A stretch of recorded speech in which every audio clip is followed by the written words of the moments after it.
R.V. Jheeta, 2007. The defendant and the victim were in a consensual sexual relationship.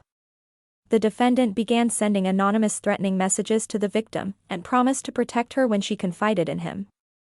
She later tried to end her relationship with the defendant, to which he responded by sending messages pretending to be a police officer telling her she should sleep with him or be criminally liable.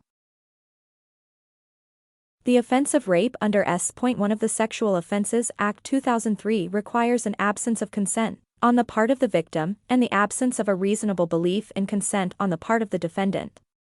S.76 imposes a conclusive presumption of the absence of consent and the absence of a reasonable belief in consent in circumstances where the defendant intentionally deceived the complainant as to the nature or purpose of the relevant act.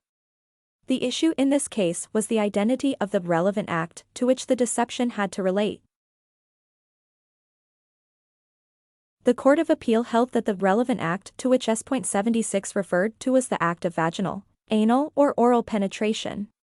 As such, for S.76 to apply, the victim had to be deceived as to the nature and purpose of the sex itself, and not merely deceived as to extraneous circumstances. For this reason, it was held that the application of S.76 would be rare, and it did not apply in this case.